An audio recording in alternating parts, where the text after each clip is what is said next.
What's up, everybody? Rob Nakamura here with the High Chief, Zac Pauga. And together, we're fully hydrated. And just like that intro, we're blasting into this week, reviewing a little bit of last week. And this is a little bit of a theme of the show, but I just want to submit that as my evidence to the court of public opinion that soccer kicks and stomps is safe. We have 30 years of RIZIN / Dream / Pride, but nobody died. Nobody's died. It's totally fine. Maybe you're afraid of it, but anyways, RIZIN, some of the best rule set. We'll talk about them later. But forget all that stuff. My brother, how are you doing? I'm good, man. I'm good. And I mean, we could write a dissertation on Japanese MMA rules, but it's a different game. It's a completely, like, everyone wants to complain about wrestlers ruining the sport, right? Well, let someone kick them in the head when they're shooting a double leg, and it changes the game. Or conversely, let the wrestler knee the guy in the head on the ground, and it's not going to be a boring lay and pray, you know. So we don't even need to go into it. I know you agree with me. Yeah, we preach to the choir sometimes with ourselves. But folks, thank you for joining us nice and early. Jump in the conversation. Sure, Zach and I are the ones talking right now, but just like Will dropped his comment, drop your comments on X or YouTube, wherever you may be watching this now. Join the flow of the conversation. Talk about what you want to talk about. We'll talk about it with you. It's a together thing. All right. So we try to have a little bit of stability to the beginning of our show before we start going off into the weeds all over the place. And our tradition here is the UFC Pump and Dump, where we look at the most recent UFC event, this time UFC Las Vegas. In this case, I don't know which number, Las Vegas, number 2000, whatever. Dude, so on that tangent, we're already going off the rails. On that tangent, for X, I try and have the right hashtag, right for the algorithm every weekend. I can't find it anymore. Like it used to cut when you would type in UFC Vegas, it used to be like come up and be like, okay, it's Vegas 179, whatever. Like, I don't know. Do they not even call it Vegas UFC Vegas anymore? I don't know what it is. Like, you can't find what event it is. The only answer I have for you, man, is you got to go to UFC's actual page, and it's tagged up in there at the beginning. But that's it. And yeah, I don't know. I'd never use it. I'm bad at it. All right. So in the form of the pump and dump, we look at the entire card. We judge. We give some love. We give some admonishment, and I don't get to choose what we're doing first. What are we doing, bro? So I'm pumping first because I need some positivity. I'm trying to start off positive because my dump's going to get real negative. But we're starting off happy, starting off positive. My pump is Bryce Mitchell. Oh, Bryce. Come to an arm triangle here. Swings off to the side. Oh, he's close in the waning seconds of the fights.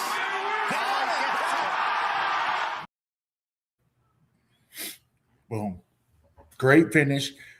But my big pump for him, and this is like, well, you'll see it with him. Bryce, he was aware, he found out, okay, there's a huge discrepancy in the grappling. I am a way better grappler. And he went there by any means necessary. He pulled guard to get that sub. Pulled guard, swept him, got on top, choked him because he realized that's how I'm going to win the fight. And there's so many, like, how many wrestlers have we watched, or how many grapplers have we watched where it's like, oh, they can't get the takedown, so they just decide to lose, right? I guess I just lose this fight. I'm just going to walk around and try and do shitty boxing and lose. But amazing by Bryce. Amazing. It's almost like you're forecasting a little bit there, but Easter egg noted. So nice by Bryce. I've said this before in the past. I'll keep saying it. I'm for stubborn dudes. I'm for dudes that just say, I'm going to do it this way. And I don't care if it's going to take 14 minutes and 50 seconds for me to accomplish this. I don't care if it looks like I'm doing it wrong or I'm boring you for a little bit, because that buzzer beater sub makes this all forget. That is so winning at the smoothest, almost awesome level. Yeah, like good pump, man. Good pump. And I'm a little bit happy for Bryce, you know. Yeah, I agree. Think what you want about the guy, whatever's, but I didn't like see him lose all the time. You know, I don't think he's going to be a world champion per se, but you know, nobody wants to see anybody lose a bunch of times. So I was really, really happy for him. All right. Well, I will go way earlier, like the earliest you can go. Shout out to the curtain jerker. Fight number 1. Caitlin Souza gets my pump. Let's see it. Shots like that. Wide.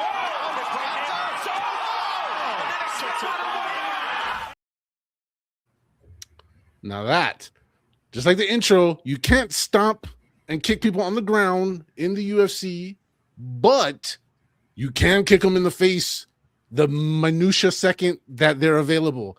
And to have that dialed in, to be there like that, loved it. I also love to hate on the guys who hate on the girls. The guys are always talking crap about girl fighters, probably because the girl fighters will beat you up. No, I'm not lying. And when they come out, the lady fighters comes out and cracks and lays down the awesome power that she had in her relative weight class. To do that, to be a finisher, to be aggressive, to do that, and then micro sub story in the story. That's a redemption for her, right? They told it on the broadcast, you know, a few years back, 2018, 2019, I forget the exact year. They, you know, Carnelossi got the better of her. Hey, nobody likes losing. Think about the last time you played Monopoly and you lost. Now you're happy that you won again, right? So yeah, all of that, man, that's my pump, Miss Souza. So great shout out, great finish by her, and a great example of the new rules. Because in the old rules, that's an illegal kick, and it's like a way that you could sneak before you could put your hands down and not get kicked in the head. Like, not anymore, and that's how it should be. That's 100% how it's a fight. It's a fight. It should be dangerous, you know. That's it. Folks who joined us nice and early and people who see this in the future, if you like these clips that we're sharing right away, join with us live, like and subscribe, because sometimes YouTube makes me take these away by tomorrow morning. So thanks for joining us here. All right. So we did the pump. That means we're going to the dump. And what you got, man? So my dump, and we're gonna have to strap in for this one, but my dump is Bilal Muhammad. Ooh, strap in, because we got three clips for you guys. Let's counter 1, 2. Exhibit A. This is Exhibit B.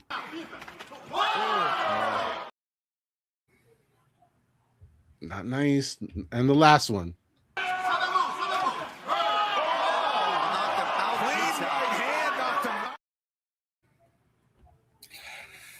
So like I'm stepping out of like what I usually do. I'm usually so pro fighter, right? And I'm usually always try and give my dumps from a perspective of like how to get better.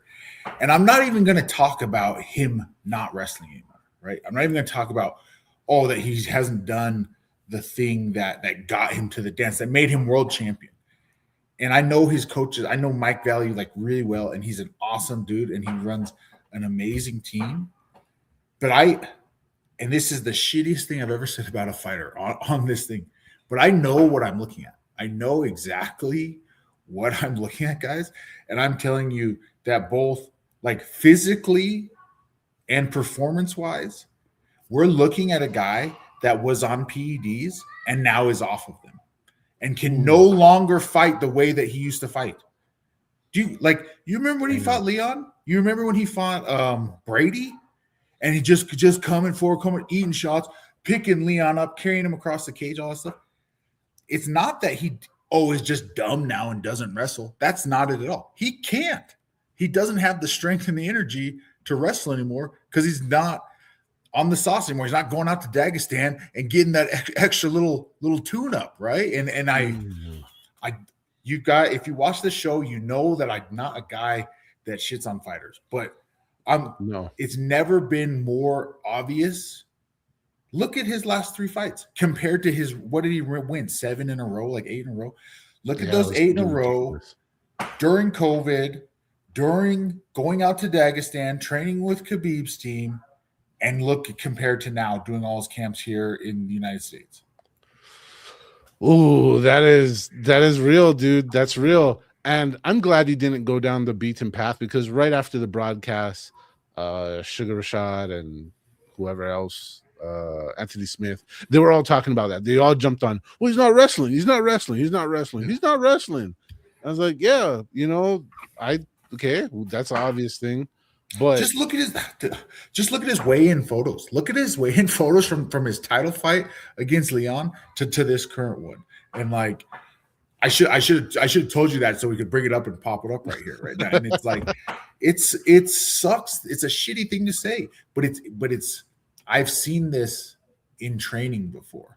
When a guy gets caught, gets popped, and he's got to get off the juice, and it's like, oh, wow, he all of a sudden sucks. This guy's not good anymore, and he used to kick my ass all the time. Like, there's a reason people take steroids, because they work. Because they work. Yeah, amen to that. But yeah, dude. I mean, hey, this channel, what we do week in, week out, we don't just shit on nothing for nothing, right? We bring you the truest, most honest information. We say the stuff that hurts, even when it's not uncomfortable for us to say it. But if it's real, it's real. And yeah, I'll back Zach up all day. I say way worse stuff, and I'm pretty nice. But Zach's always defending. So, you know, take it for what it is. All right. That's why it's called a dump, folks. That's why it's called a dump. All right. Well, in line with maybe not necessarily PEDs, but a fighter not fighting the right way or going about business in the way that you would expect, or utilizing the things and or doing what is wrong. Like in the Bilal fight last week when we made predictions, I said, yo, Gabriel keeps it on the feet. I don't really see an answer for him. There was none, right? Yeah. Going to my dump right now. Let's just show it and I'll talk about it in a second. His last fight, even though he got the knockout, he gets hurt so bad in the calf. Yeah, he's not checking it because he's heavy on that lead leg. He's got to move. And that'll do it. Say hello to Evo. I love my brother Junior Tafa, but we talked about this too. We talked about the calf kick and him, how he has not, he's literally refused to develop any kind of defense or movement to negate that or minimize it. And he like half cooked, like lifted his leg earlier in the round and then just ate one full force. You heard that, folks. You'd be limping too. I'm not dogging his toughness. People are like, oh, what a pussy. No, screw you, bro. You taking a kick from that, you're gonna be limping just the same. But the point is, like Mr. Miyagi, like no be there. Like, why are you presenting this gift to your opponent? Go, hey, see this? Do that. Please bring that to my life. And now he's paid the price. He was scooting around like he was Connor with a broke leg after. I don't know if his leg is broken. If it is, God bless him and his healing. But that was like, there's a lot of ways to lose, and I don't care if you do. God bless you. Like, we all compete at stuff and we all lose, but don't be a glaring fucking meme. Here's the thing, and Junior's like a good, he's not a good friend, right? He's a friend. He is a friend. He has my number. Junior, come to Colorado, dude. I'll teach you how to fucking check a calf kick. Like, I only have one beef. I say this all the time. I don't care if you guys lose. I don't care about losing fight. I've lost 6 of them. It sucks. Don't be losing the same way, right? Don't. And if it's a calf kick, if you have, I think that's maybe his 4th, but definitely his 3rd calf kick TKO. If I'm fighting you, like, don't be surprised when I calf kick you. Right? Like you know they're coming out and calf kicking you, and you didn't have a plan. There was no plan for the calf kick. No plan, 0 plan, and it just, if you want to stay in the league, which I'm assuming you do, everybody does, then what? Like, do something. Go call up Zach. Go to Colorado. Go hang out with those guys. Go see what's up. Go. And that was actually part of my dump. Was like, dude, I feel go anywhere, but whatever your corner and your team, that your people. I know that your people. I know that your people. But you gotta find some new sauce, bro. Like you've maxed out in that area. And it can't just be the same thing. And him and his brother, right? Who his brother got cut recently. They both put on entertaining wins. He's coming off an entertaining knockout. He took this fight short notice. Like, they're gonna give him another chance. You have to fill that hole. It's on you. It's not on the UFC to keep giving you chances. It's on you to fill this hole and stop getting calf kicked. I can just say, unrelated sport, but you don't want to be spending your professional time hoping for spare frames. Like, this isn't bowling, bro. You can't just hope that you're gonna get that bonus in the 10th, bro. That's not a way to run your ship. Just saying. Yeah, and just being honest, like being honest with where you're at. You have to know the situation that I didn't know when I went in against like Bogdan Guskov, right? Like, I didn't realize that the same thing we just talked about. They're putting you in against this 19-1 dude with 4 first-round finishes in the UFC. You're the food now. They know, oh, this guy will take any fight. He'll fight all these tough Russians. Like, you're not going to get a layup. You're not going to get anything easy. You're going to get inconvenient, hard-ass fights. That doesn't mean you can't win them and come through it. But you got to be real with yourself, and you got to go where you can get what you need to win these fights. Yes, amen to that. All right, well, at the end of UFC events, I post a little poll. I get to see the temperature, how the people are feeling about it. I want to thank everybody who participates. So, looking at this past week's, now that it's over at UFC Vegas, we have a tie. Loved it at 42.9%, mid at 42.9%. I want to shout out to the angry super suck crowd. You are my people, 14.3%, saying it super sucked. I don't know how you could say that. It was pretty damn good. It was a good card. And I want to say this too. I want to say this too. This is shitty. And I know it's fun to like shit on fighter pay and the UFC and all of that. But when you don't pay guys very much, they have to fight really hard. Like, they have to kill each other to get that bonus. So, like, that's why they do it. That's why they do it. Yes, and that's why Contender Series is so successful, folks, because they're literally giving their best effort to get into the UFC. They don't care that they're getting paid next to nothing. Yeah, there's no tomorrow, right? There's no tomorrow. Yes, going for this. I need that second half of my check. Yeah, for real. All right. To the comments, to the people who replied, let's go. Mike Witt, prelims greater than main card. I fully agree with that. It was good. I mean, it was all good, but that's a fair call. All right. Rising Rank, shout out Rising. Loved it. Just with the GIF and all, loving it. And last but not least, this time around, Nicholas Basile. Pretty good overall show. The undercard fighters brought the ruckus. I was very impressed by Tom Nolan's game plan, but I wonder how sustainable 155 is for him. He looks huge. Thoughts on that one? So I agree, and you just never know. There's some dudes. I bring him up all the time, right? My teammate Drew Dober, 155 knockout king. He's had he cuts from 200 pounds, cuts 45 pounds to make 125. And he's never missed weight. And he has like 25 UFC fights, not even MMA fights. He is someone that I would say it's not sustainable. Oh, there's no way this guy's going to do it. And he's been doing it for longer than I've been fighting.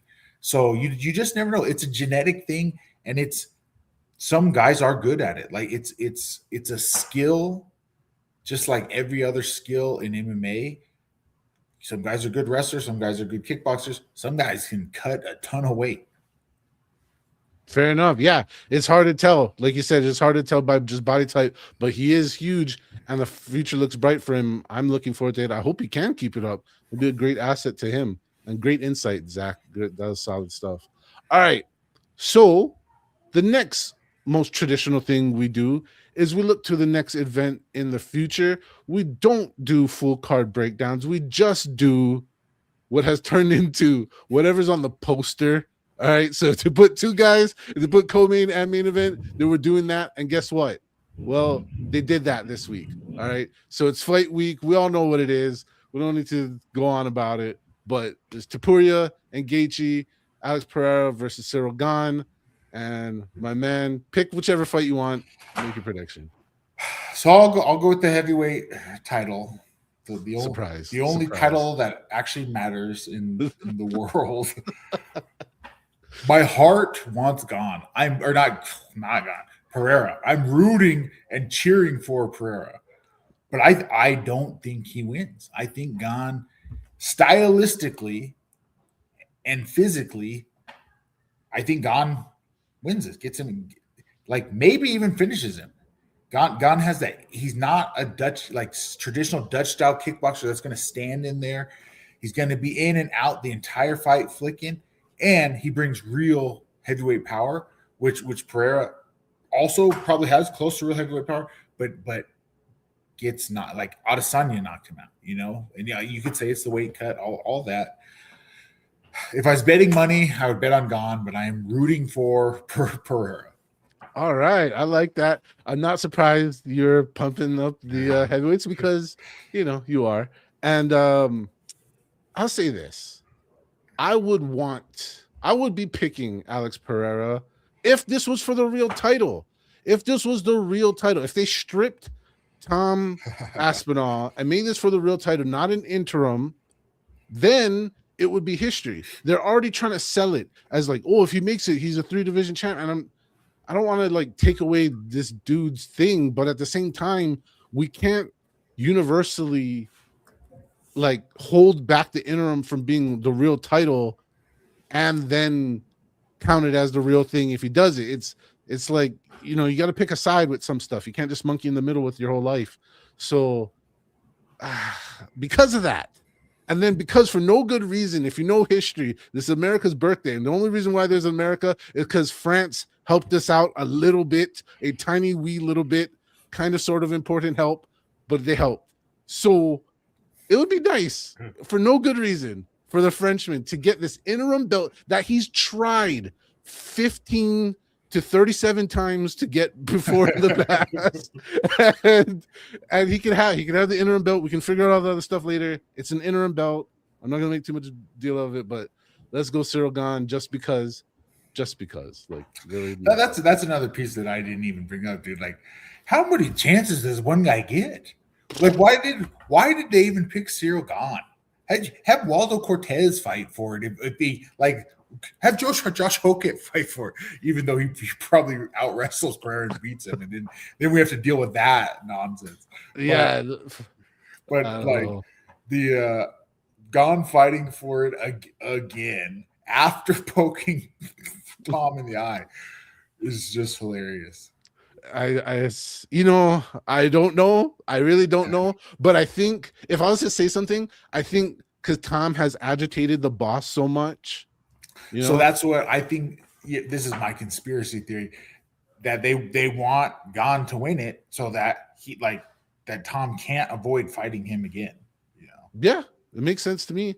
And once again, I love this historical context thing. America, England, France, enemy of my enemy is my friend. This is history all over again, 250 years later. It's beautiful. All right, main event, Gaethje versus good old, what's his nuts, Topuria. This is why I don't bet money. This is why you guys shouldn't listen to me and don't bet. Gaethje is my teammate and my friend. And I'm going with Gaethje. He's got a hard fight on his plate. Topuria's been off for a long time. He's been dealing with a lot of family issues. And I know the meme is like, oh, so sad that Justin has to deal with Topuria after his wife issue, blah, blah, blah. dude, that doesn't make you fight better. Life turmoil, being not sleeping in your home, not being with your daughter, being angry, that doesn't make you perform better. I know it's a fun thing to believe and think. It doesn't make you perform better. And even if it did, I'm going with my friend Justin Gaethje.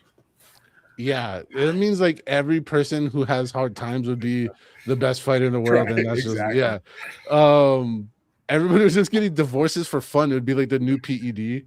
Just like just ruin your life. It's like, I want a 3-fight win streak. Let me ruin my life. You know, it's not a shocker, I think, to anyone who's ever listened to me for any period of time that I don't like Ilia Topuria for nothing. Not that I don't respect his fighting craft, and obviously he's a hammer. Like, duh. Why would I want a Spaniard to win on the White House lawn? This whole thing is supposed to be about us, the red, white, and blue. This is what the script is supposed to be. This is a big challenge for Justin, and there we go. That's my pick, and I'm just leaving it alone. Move on from that. Any other thoughts? You want to, oops, wrong button. Any other thoughts on this before we move on to the next? I'm really excited for the card, dude. I know it's gotten weird, like political stuff and all this weird stuff going on with it. And it wasn't the card they promised us. I still think it's a sweet card, and I'm super excited for it. I hate that it's on Sunday. Like, I hate that they promised all this stuff and delivered none of it and changed the date of the card or changed but I'm still pumped and excited for it. Yeah, that's the one. If I want to just pick one insignificant thing to focus on, it's the Sunday part. Like, Sunday, come on, man. Sunday, what are you doing? I don't think that's ever happened before. And why are we doing it now? It stinks. I don't like it. I'm gonna cry about it. All right. Folks, thank you for joining us. And like, subscribe, do all that stuff.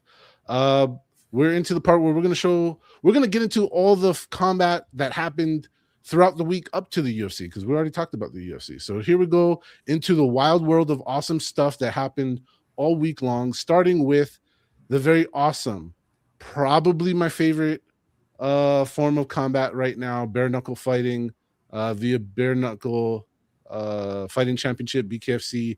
They just do stuff.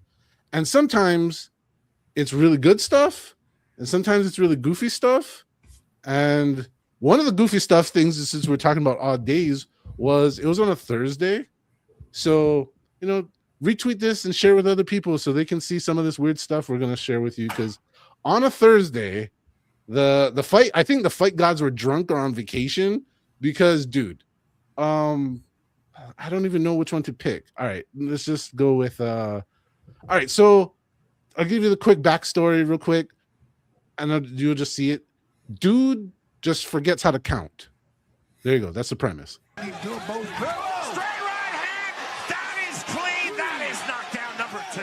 Just getting in on those shots, almost rolling his opponent to sleep. Torres not ready for it. Torres getting up. Victory for Romain Corsier. Eduardo Suarez now complaining to Chris Young. Now, if you guys didn't catch that, the fighter stayed on one knee, was good, and just like the ref is counting right in his face, counting the numbers like as much obvious as it could be in his face. Homie just blanks out and then throws a little bit of a temper tantrum because he forgot 10 is 10.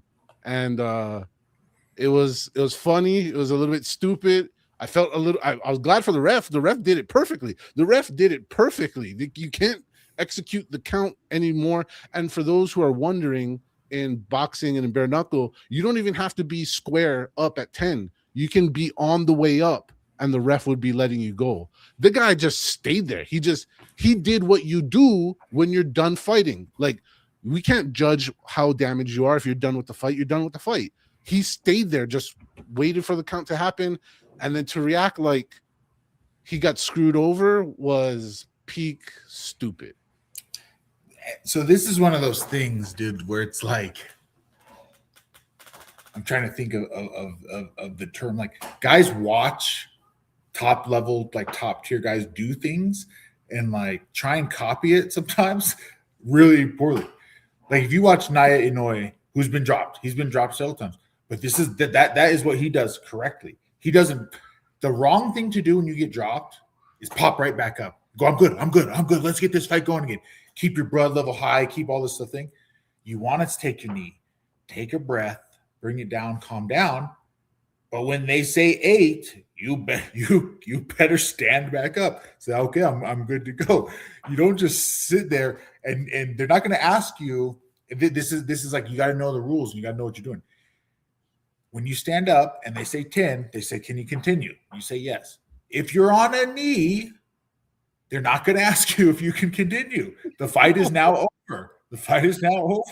Like that's one of those things that like guys see it and like are like, oh, I'm going to do that. I'm going to do it. You know, I did. That's how if I ever get dropped. And then but they don't know the rules or they don't actually know the point of staying down there on the knee. No, for real. So that happened, and then so that was early in the fight. The main event was headlined by Let Me Bang Bro, Julian Lane, and I don't know what happened because in my opinion he was winning. Not a great fight. The fight wasn't all that great, but he was landing more strikes. And then Julian Lane went vintage Julian Lane. Check it out. From Henry, that was slick. Lane driving, hitting the full double leg takedown. Not sure what that was about. Here come the boos. And timeout called by Sam Burgos as you see Bryce Henry flat on his back. This fight is over. Disqualified in a fight that was kind of loosely rumored to be a title shot placement for the winner. So I don't know. I don't know why he short-circuited, why he decided to go back to his roots of MMA. I know he had the cut, but like that doesn't even make sense on any level. But it was weird, goofy, just weird, goofy stuff happened on a Thursday night, man. Just weird. Dude, and I hate this. Like, fighting's hard. Fighting is hard. It sucks sometimes in the fight. It's hard. Like you said, it was competitive. He wasn't getting blown out. It was anything like that. But this was both guys didn't want to fight. Like Julian found a way out, and his opponent found a way out. You got double leg, dude. You got double leg on a canvas, on a soft canvas, and he's rolling around, acting. Oh, I can't continue all this stuff. It's like, come on, dude. There's neither of them wanted to fight, and that's one of the things that bare knuckle has been so good up to this point of everyone getting in there, like agreeing, like we know what we're about to do is stupid, and we're going to do it, right? Right. But there's been a few, like Luke Rockhold thought he agreed to it until it started happening, and he goes, "Oh wait, no, this is not what I thought it was." And now these two, oh, let me double leg him. Why don't you win the fight, Julian? Why don't you punch him in the face? Like, if you're such a tough guy, and then you're going to get mad afterwards at the ref for DQing you. The biggest like pro good thing from all that is that ref. That's a good ref, dude. Yeah, get DQ him, get him out of there. Like, you're going to make this guy, whether he's pretending or not, get up and try and fight again, or try and like continue fighting after the whole rhythm, everything just got messed up because Julian Lane doesn't actually want to fight. He wants to foul.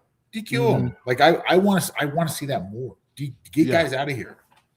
And I like it for the sake of the refs getting a little bit more power, so to speak. I know that with power is dangerous. You don't want refs inserting themselves needlessly, but hey, watch what I say, do the right thing, or I'll shut this party right down. And I like it. Well, dude, and we've had in dirty boxing, we've had guys do the double leg, do the takedown, and like they don't even get a point taken. They don't even get points taken. And so I love that this ref was like, nope, not in here. Like, you want to be a clown, like go to the circus, right? This is boxing. Right. To your point, yeah, the opponent, I'm blanking his name right now, but he was writhing, and, his in pain and all that. And then right afterwards in the interview, when the fight when they DQ, he's up, he's up, like he's calling out 7 dudes and just like being crazy. Well, man, whatever. All right, Now to the good part. One more thing about what's up? One more thing about BKFC. It's so funny that it's the same name, or it's like, guys, stop calling out Mike Perry. Like, I get, you want to call the champ, you want to fight the champ. Everyone can't call out Mike Perry. Like, he can't fight everyone on the BKFC roster. It's like, it's a little bit better than calling out Conor. People in the UFC that call out Conor, but it's like, we can't all fight Mike Perry. You know, that's fair. I was just accepting that because I was so tired of everybody calling out Conor. So I was like, well, at least Mike fights, and he might just fight you for free. So, you know what I mean? Like, yeah, okay, I like it. That's fine. All right. So we all know, everybody knows who the coolest, most awesome cut man in the world is. It's Stitch Duran. Yeah, it's not even close. It's not up for debate. It's sealed. It's done deal. We all agree, and he's cool. I love you, Stitch. But I would like to introduce to all of you, in my nomination, in my humble opinion, the second coolest cut man in the world. And his name is G. Perez. All right. Because not only is he a cut man at the BKFC, which is arguably probably the hardest place to be a cut man. You're working your ass off every fight. But he's really fucking good at it too. He then also participates in BKFC. He actually fights it. He's pretty damn good at it. Enjoy it.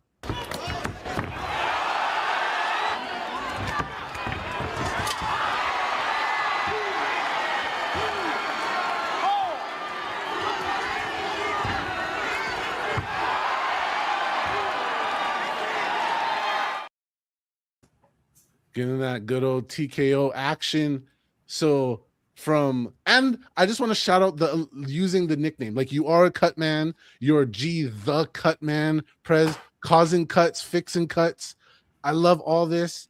And if you don't think he's the second greatest or coolest cut man, I don't know. You nominate one. Hit us up. Hit us in the replies. Let us know who you think the second coolest one, because I think this guy got it.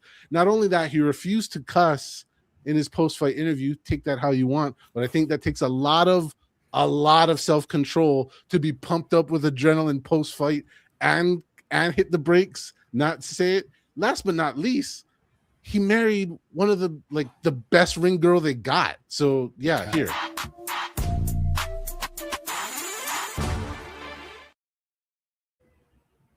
He's winning. He's winning on all levels. The guy is a winner at life, professionally, and recreationally, in fighting. There you go. That's my nomination for second coolest cut man in the world. That's awesome. That I didn't know any of that. That's good for him. And I have so much respect for the like skill and talent of that it takes to be a cut man. There's just from wrapping the hands. Like, go buy it's a boxer Dawes box is like $11 on Amazon. Buy it and try and wrap your hands and see if you think that you feel comfortable punching other people in the head with that. It's such a skill to have a good wrap or a bad wrap. And then on top of that, like closing cuts, blood spurting out of your head and getting it sealed and good to go in a minute or less so the guy can go back out there and fight again. Cutmans are awesome. That guy, he's got a fan in me now. He's winning. He's doing it. Yeah, dude, that's what's up. I'm glad I could share that. All right, so now we move to gloved boxing. As the bare knuckle people, I like how they add the thing onto it, like it's a lesser than now. It's like, oh, it's gloved boxing, like it's not. But we love boxing. Boxing's awesome, and there was some good stuff going on. Zuffa, like them or not, whatever. They took their first journey abroad. They moved their show outside of the Apex, went to arguably out of all the English-speaking nations, the mecca of boxing in English-speaking nations is good old UK of Britain. And they went there, got their show on, doing their thing. And, well, there was just a couple very interesting moments. Here's one that just makes no sense, but it's awesome, and everybody can make sense of it when they see it themselves. This round with Willem Smith sort of shooting that shot. He's taking all of them. Look at how he's staying up. And now the question is, does that break Willem?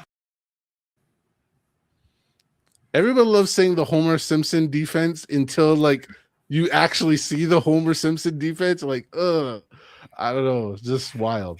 It's so funny to me how like things come and go in boxing, or in this case, come that like Benavidez does it a lot. That just right, left, right, left, right, left. Like it's not a straight, it's not a hook where they just like slap your head around 100 times. Is like new in boxing. That like you're not gonna find Muhammad Ali hitting someone 20 times like that. But it's like dudes are doing it now, and I don't know why that's becoming a thing in boxing all of a sudden. I don't know, but if there's all I need is a Brada on the B side willing to eat all 20 punches, and now we got a highlight reel, and that's all that matters. All right, so to this is one of the, you gotta appreciate a comeback. Comebacks are fucking cool. I've seen most of this guy's professional career. Here, you guys enjoy. Did what you said. Massive right hand to the top of the head. Trying to get up too fast. Flush on the top of the. Now you heard Andre Ward. Andre Ward, one of the best ever. Just coming from what we were just talking about, right? He didn't take the knee, he didn't count. He was just like shit. Like we're trying to muscle through it. But like 3-ish rounds later. Big right hand. Save for Chev Clark. What a comeback. Would you look at this? And it's over. He did it. That's it. Chev Clark. He's got a lot of good fights. If you guys go look up his old stuff, good fights, always in great shape. I just also want to highlight. Not the same at all, but the British refs, they love saving you before you even drown. I guess that's just how they do stuff over there. So 100%, dude. Like this is another example. It's not as egregious, but that dude was not out yet, right? Not out yet. Was having a good showing. What are you doing, ref? What are you doing? You're making it about you. You're making this about you now. All I can say is, what is coincidence? That he's the B side. Right. No, exactly. Yeah. And I don't know I couldn't know what the scorecards are. I'm just saying, well, I'll just send the information and you interpret it the way you want. But there we go. So Zuffa, good debut for their first ever international card. And dude, like Zuffa's putting on good cards. We're call it as it is show. Like we don't hate Zuffa and TKO, but we also don't, love them. I'm liking these Zuffa cards. Like as far as boxing goes, they're putting on an entertaining, well-paced cards. I also want to say, for those of us like myself and many of the people who are angry last week and the week before, probably angry plenty of other times throughout your life about certain conditions in the boxing scene, I will say this. It's not about the fighters' faults, but if you want the best boxing, in my opinion, happens where the world titles ain't happening. You want to see the good comebacks, the 20-punch combos like we just seen, and everything else. Unfortunately, if one of the Alphabet Boys titles ain't involved, you're probably not going to get fuckery. And you're going to get real fighting, and the fighter's going to handle it. I just want to throw that out there. All right. So we're hopping across the globe while we're in Europe and we're touring around. Might as well talk about my favorite European MMA organization, only in the sense that I think they're a little bit less juiced fighters than KSW. If you want to see the juiciest of juiciest fighters, go KSW. I love KSW. They're awesome. Octagon, I think they're a little bit more on the level, but regardless. Well, before you, I had a buddy, a guy from my team fought in Octagon on this card. And just here's some information for you guys. Octagon, just this card, started a drug testing program. Just this card. Oh. However, they're only testing for stimulants and painkillers. That's all they're testing for. They're not testing for anything else. Stimulants and painkillers, which which I guess are an issue in Europe for fighters, but they're not testing for any PEDs. Hey, we got to start somewhere. Is all. I'm gonna lower the bar and say we got to start somewhere. But this is a little bit longer of a clip, but it ends with something that rarely gets to be seen. And here we go. A Grant okamžite zasiahol Ronnieho tvrdým úderom. A teraz je tam pokus o škrtenie. A to bohužel umí Jack Grant, ale pustil to v tuhle chvíli. Ale je tam ďalší setup na škrtenie. Nevím, jak moc je Ronnie otřesený, ale tohle nevypadá dobře.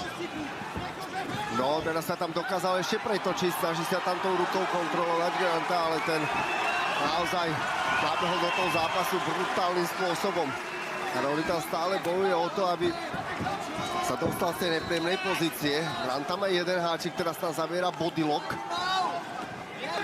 Zase nám Grant ukazuje, jak brutálně dobrý je v těch prvních kolech. Loket, odkud ho Ronnie vůbec nečekal. No, Ronnie si tam bude muset dávať pozor aj na tie údery, samozrejme na škrtenia. Je majster submisí, má 10 ukončení na submisii a naozaj v obrovskom tlaku tlačí Ronnieho. To máme za sebou len prvú minútu zápasu. Ronnie se tam chytil dvakrát pletiva. Zde mu musel vytáhnout ruku, Ronnie jede trošičku na survivor mode, je tam ten bodylock, který je hrozný, Ronnie by se potřeboval protočit, chytit se ruku, sáhnout se za ní, ale nevím, jestli tohle dokáže. No, stále tam bojuje o to, aby aspoň jednu ruku kontroloval Grantovi. No, teraz tam bol opäť napomenuté na tú ruku. Trošku si vylepšil teď ten bodylock Ronnie, tohle vypadá lépe, přesně tohle potřeboval. Dokáže sa pretočiť, uvidíme, ale je tam nepríjemná páka na chrbticu, no tak aj to odklepadne. The also popular Scottish Twister came out to show. My man, I know you often like to go in on guys who sometimes are fish out of waters in scenarios, but that was like lava. It just slowly kept coming, seeming inevitable. Well, like, I'm happy the dude got the finish because he, like, theoretically, he did the wrong thing. You drop someone on the feet and then you jump all over him, grab him, let him recover, but still got the finish, still got a cool finish. I want to give a shout out to Neil Melanson. I used to train with him back in the day. He's Randy Couture's grappling coach, probably like one of the best non-jiu-jitsu grappling coaches that ever existed. He showed me this. He called it a body lock half twister, like 7 years ago, and now it's the hottest thing in the world. It's called a Scottish Twister, but he showed to me by an American like 7 years ago. Yeah, everybody wants to put their branding on stuff. I think it was Stevie Ray who did it in PFL. I remember it happening in PFL. I don't remember the athlete happening, but I remember that was the first time I seen it in an MMA contest a couple years back. Yeah, and it's just now it's been this like thing, like it's like a golden goose. If you can catch it, you celebrate it. Basically just celebrating all the MMA and stuff going around. Folks, if you're watching this on X, hit the retweet so other people can see it. If you're on YouTube watching us now or in the future, hit the like, help us out, and join us 7 p.m. Pacific, because that's when we're live and these clips can stay, because I don't know how many of them YouTube is going to make me erase by tomorrow morning. And I want to give a shout out to Octagon again, real quick. We always talk about RIZIN, right? We tell you guys you need to tune into RIZIN. Octagon also puts on crazy, awesome, high-level fights, right? It's probably the top level of European MMA that's not in the UFC. Like Octagon, and they pay well. That's a top-tier show. I would put that alongside RIZIN of like what you should be watching if you're an MMA fan other than the UFC. For sure, 100%. Unfortunately, I don't have much to share with the main event. It was marred in a DQ from a foul to the groin. Previous to that, eye poke. Yeah, it was like 12 fouls. Yeah, it was insane. But shout out homie Zumagulov for weathering the storm, and at least it's not an L. Hopefully they can run it back, and we can talk about that on another day. But I don't know if Zach was cheating looking ahead in the notes. Now we're talking about RIZIN. We're talking about RIZIN now. That's what we're gonna do. And I wanna propose this. I don't know if you have any counter proposals, but I would like to propose Tony Laramie. If you don't know who he is, you're about to find out. Tony Laramie might be one of the coolest Canadians to ever live. I know that's arguable, but he might be the best Canadian MMA fighter in the world right now, and he's fighting in beautiful Japan. So this is what the Brada looks like. All right, the guy on the left, not the guy on the right. So the guy on the left of the screen, that's Tony Laramie, all Canadian action. There with the biker vest, mullet, full action. He looks like a fun time. All right, let's just be honest about that. Now, let's get to what you really care about, him fighting and stuff. So here we go.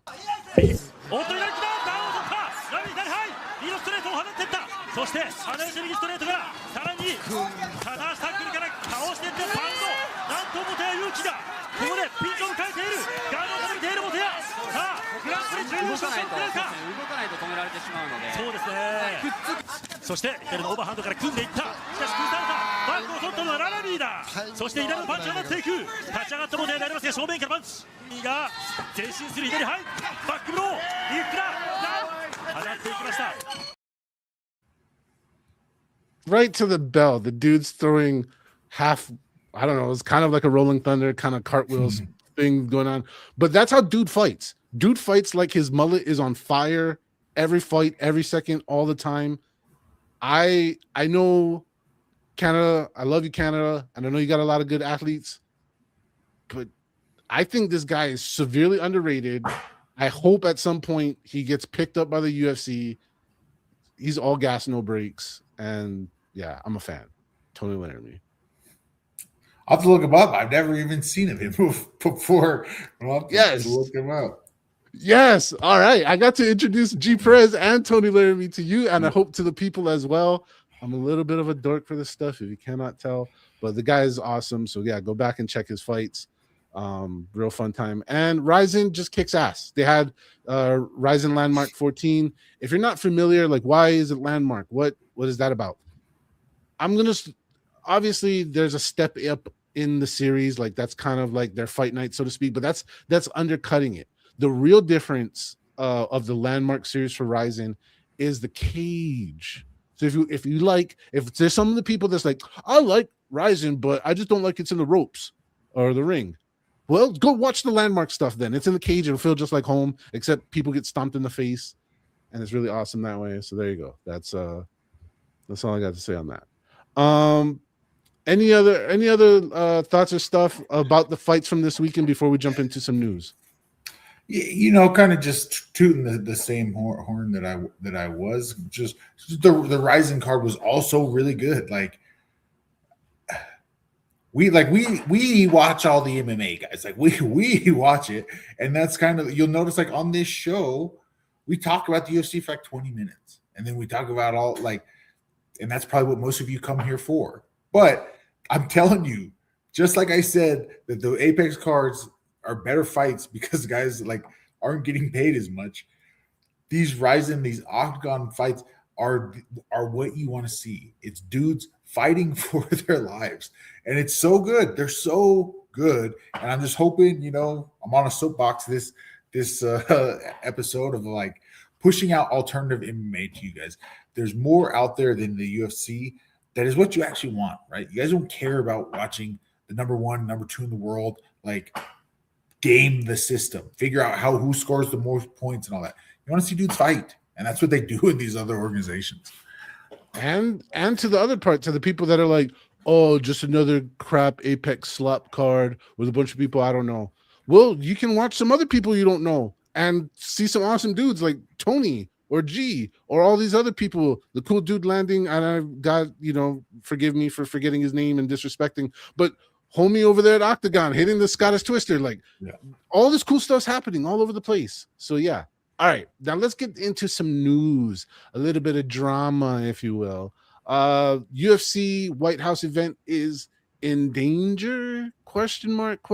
Maybe using the good old checks and balances system, trying to get the old law involved, trying to get the courts involved, trying to shut this down. I'm gonna pop up this from I believe it's MMA Fighting put this article out. So I'm gonna paraphrase and skim through it. You guys are all have the ability to read, so pause this in the future. If not, whatever. But press release acquired by MMA Fighting on Sundays. There's a lawsuit been filed by a retired Air Force sergeant and Vietnam veteran. I don't know why that's relevant. And then this other person who's organizer of preserving Washington monuments, as you'd want to preserve monuments. That makes sense. But then they go over here to the left. The lawsuit describes the UFC White House as a corrupt scheme to hand the White House South Lawn to the and the Lincoln Memorial to a private for-profit sports promotion, which is in violation of federal law, according to them. So they filed like a restraining order on the grounds to be used, and there's something a little bit there, like you can't use government stuff for a private company's profit, or else everybody be doing it all the time. That's why you can't like do stuff and whatever. The point is, there's a little bit to this. It is in the 11th hour that they're shooting this, full court shot to try to disrupt this stuff. But very interesting, and it would be so ugly if this went. So, Justin, if anyone is like actually concerned that the White House card is not going to happen, don't worry. This is a nothing burger, right? This is performative. These people are doing this thing going, see, we tried to stop it. We got up there. We did everything. It's those dirty courts, right? When was this card announced? Like 6 months ago? They could have, if they really were concerned about the White House, about the monument of the White House, they could have filed this 6 months ago and maybe had a chance of barring it, right? At this point, filing this 5 days before the event, 6 days. Sorry, it's on Sunday, right? 6 days before the event, there's zero chance of anything happening legally along those lines. But these guys get to feel cool about trying to stick it to Trump. Yeah, that's basically what it is. Politics in action, folks. Yeah. But that what cannot be held back by a court and is not up to us by any degree yet, because we don't have the technology, the weather. And the weather may shit on it. And you know what? I don't want to be like a Debbie Downer, but the reason why Dana White used for decades, his excuse for not going to Hawaii for decades, is because they would have had to use Aloha Stadium, which is outdoors, and they didn't want to do outdoors because blah, blah, blah, blah, blah. And you're going to cry about it, whatever. There's an excuse. And now you pull out all the King's horses, all the King's men, $60 million production, and you might get it. So I don't know. There's a little bit of hater in me that's like, watch this, Dana White. But all right, next topic within this topic is people were getting a little bit sour about Sean Strickland not getting invited, other notable fighters not getting invited, people who we care about, who are important to the sport, past or present, not getting invitations, but a whole bunch of people who kind of don't even matter. One of them I think is kind of weird because, everybody was wearing his shoes for a little bit inside the UFC. The Rock, he got invited. Mario Lopez, shout out Mario Lopez, I like you. But I don't know what the hell he has to do with anything.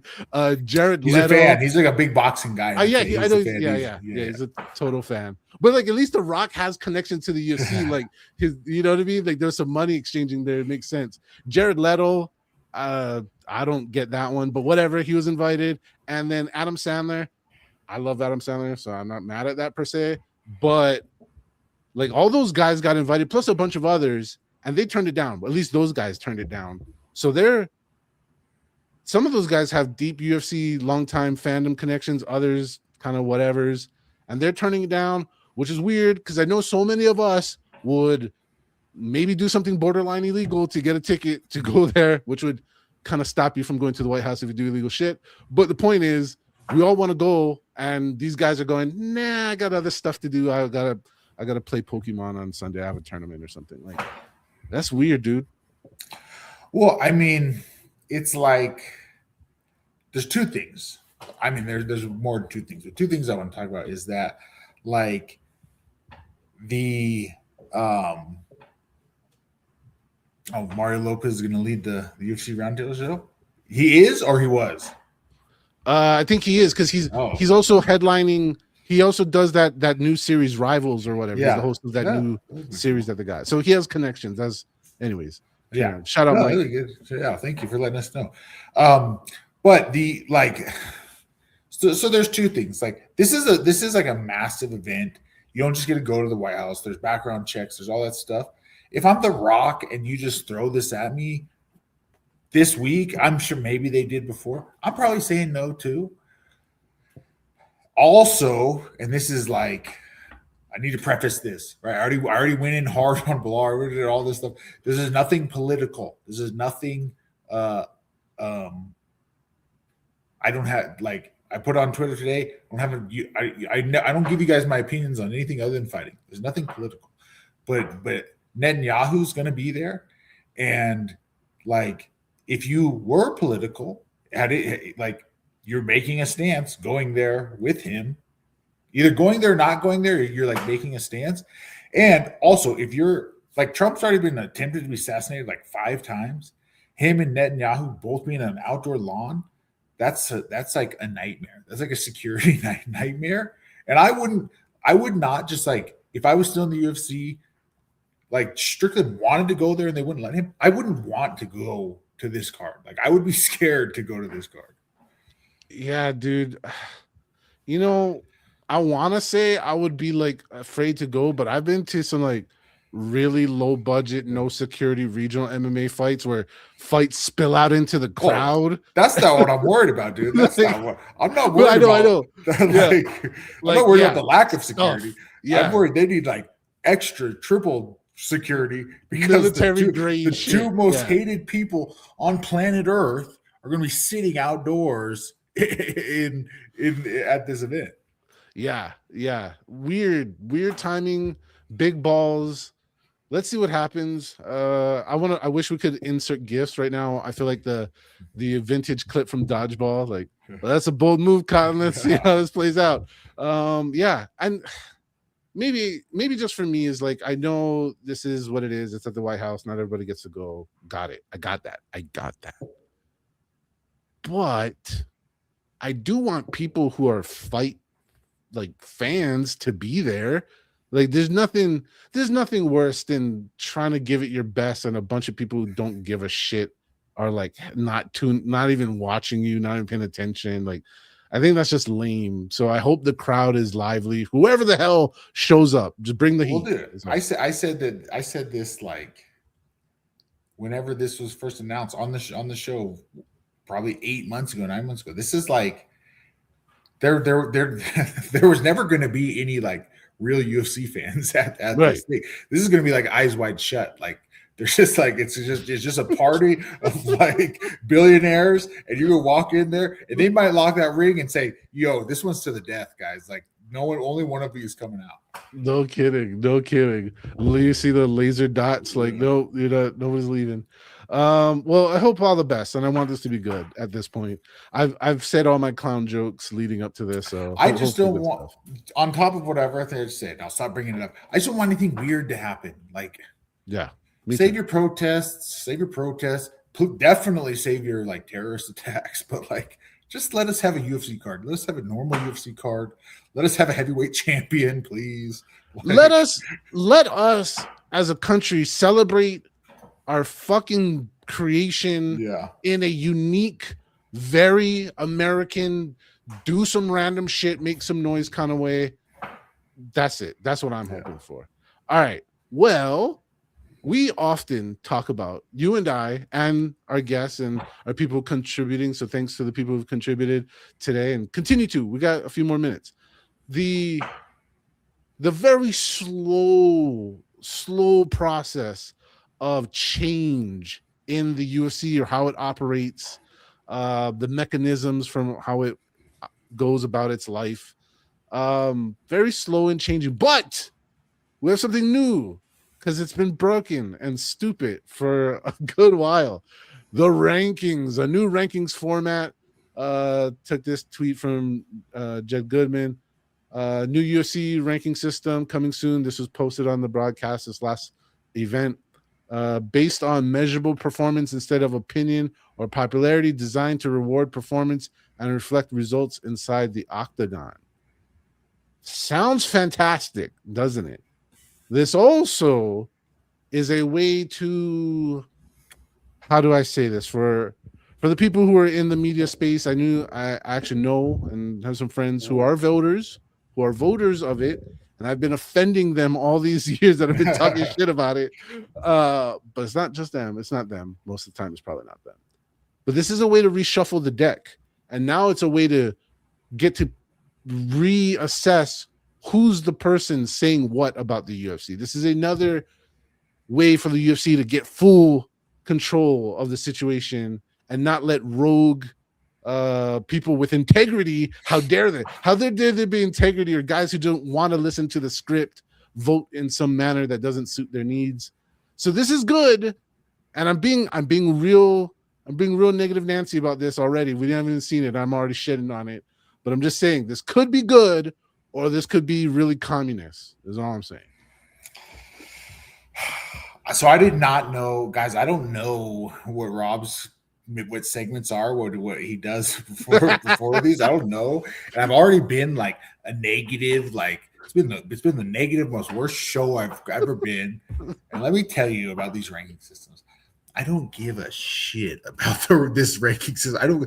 There's only one ranking system. There's only one ranking system, and that's who has beat who in a fight.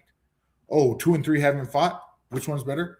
Let's have them fight. That's how ranking systems work. Like that's all I care about. That's how it works. If they're the same weight class and we don't know which one is better, you match them up together, and then the winner goes up. That's how ranking systems work. This octagon performances. What does that mean? What is that based on octagon performances? What does that mean? I think taunts and emotes should be considered heavily. Probably the number one. Bobby Green's going to be number one. If it's based on swag and aura, then Bobby Green is number one lightweight on planet Earth. That's it. I can support that. All right. Well, because I've been throwing random curveballs, sneaky sliders, and some heat when you thought I was throwing a change, our closing is going to be no different. All right, we're gonna go really weird and different. We had a lot of weird and different videos today. So, folks, this is, if you want to jump in with some last thoughts, some comments, or anything you want us to discuss before we go home, now's the time. Shoot them in there. Thank you for joining us this entire time. We got a couple more things we need to talk about. All right, I seen this floating around on the internet. Apparently, Cyril Gane in France has like a reality TV show looking for fighters. The translation, you know how translations go. They're not always super smooth, but the title back to English goes, "Please fight for me," which is an interesting title. And they're like, I don't know what you do with like reality TV shows. You get recruiting videos or get guys to submit things to be like, "Oh yeah." So I'm asking our local heavyweight to judge this foreign heavyweight on the scale of 1 to 10 on this kick we're about to see.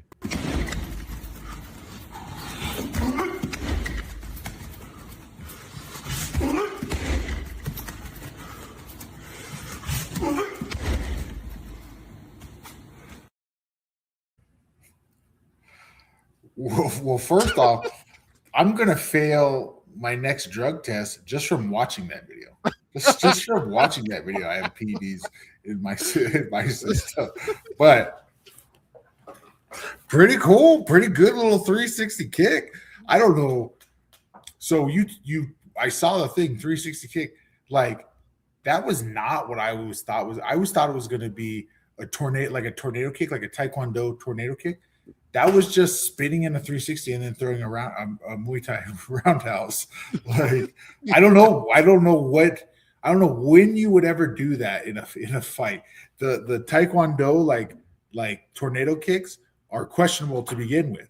That I'm not sure. Like why didn't he just stand there and throw the kick. Yeah, And definitely. juice to the gills. Just to the gills. His roids have roids. All right, I'm gonna critique it. I'm gonna completely skip the kicking part. You covered the kick. Okay. I'm gonna skip, and I want to go. Really good job with the evil glare, the leer at the end. His walk away strut leer that he did right at the end there was damn near Hollywood level. That was like Kickboxer 5. Somebody sign this guy. Let's make this movie happen. I loved the walk away stare was so good. If I had to rate this out of 10, I would rate it a trend out of 10.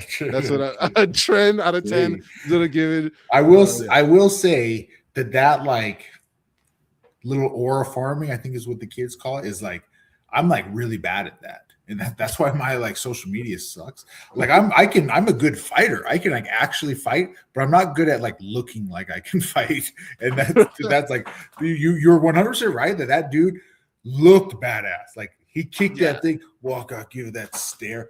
That was badass. And I'm so bad at that. I don't know how to do that.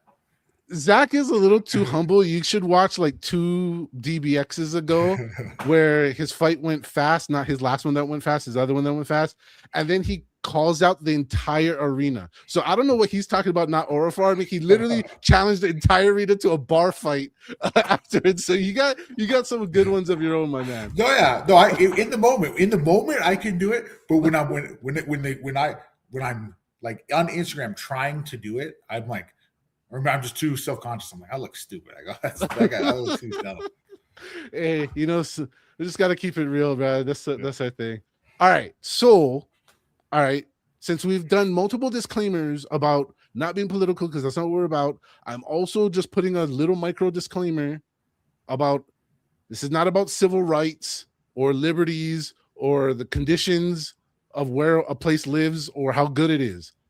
But if I told you Chechnya might be the funnest place where MMA gets to live, all right, don't hate me for it. All right, it's not about other stuff. This is just inside the cage because they do all the stuff that creates viral videos. This one was going all over the place. It says 8 versus 2, but I'll get into that and let's just watch it because it's gold. 8. Tak dámy a pánové, je to neskutečné, ale je to tady. Ať už to začne. Standa Lukeš je ready. A jedem. Standa Lukeš do toho nastoupil. Standa šel k zemi. Stando ne. Tyjo, kluci tam do nich kopali, dávali kopačku na hlavu. Přijde mi, že kluci se tam porvali ještě i mezi sebou. Mario odešel z klece. Asi se šel projít. Tak řekl bych, že to byla jasná bouře a výhra, že už bude po všem. To byla přeháňka. Že ano. A je. Tak tohle. Až podhorný. Proč do mě skočil Saša? Then guy starts protesting. I don't know, man. What's your thoughts when you saw that? So same thing. I don't want to live in Chechnya, but they do some cool stuff. They do great stuff. MMA wise, MMA. Yeah. but what like this just needs to be this just needs to be showed at elementary schools. Like you guys, you're not tough. If you don't train how to fight, 6 of you can't beat up 2 guys that know how to fight. So don't have anyone in here. If you're not trained how to fight, you're not tough. Don't stop acting tough, everybody. Now I gotta brush up on my Russian, but it was slated as 8 versus 2. I don't know if the billing was like TRT versus low T. Like I don't know what was going on there. So I've seen this, and it was 2 actual fighters against. I thought it was 6, but it could be 8 guys, 8 untrained dudes. Well, you're right about all of that because it was supposed to be 8, but there's 2 guys in the upper right-hand corner where there was mutiny. One of the guys pivoted and he just attacked one of his own kind. So That's it what went happens when you're untrained. You can't you don't know what's gonna happen. You just Yeah. going wild. just pure chaos. Yeah, dude, it was so awesome and weird. I don't know why he was an incel. He took the numbers down from 8 to 6, just being a mutant on his own. But yeah, there we go. So Chechnya, try to be as fun as you are in the cage everywhere else in your lives. That's just with love from me. Just try it, see what happens. All right. Well, Zach, you got any final thoughts before we close up shop? I just want to throw out there, like and subscribe. Same thing as always. Like I said, we spend a lot of time talking about stuff other than the UFC. Right? If you're here, it's probably from the UFC. If you're watching this later, comment, let us know what you guys want to hear about. Me and Rob will talk about RIZIN and Octagon forever, right? We can talk to each other about that forever. If you guys want to hear about, let us know what you want to hear about, so we can try and aim the show in those areas. Yeah, because honestly, we shotgun it because we love all combat sports. Also, if you see this in the future, just watch the first 20 minutes of the show. We cover the UFC. We give it to you right away. But just like Zach said, thank you guys for going the distance with us. 7 p.m. Pacific. I don't know what time your time zone is, but figure it out, because next Monday we'll be here again, doing it up, reviewing, exploring, sharing, and all the other stuff in between. So it's been a good time. We'll see you next time. But in the meantime, stay fully hydrated. All right.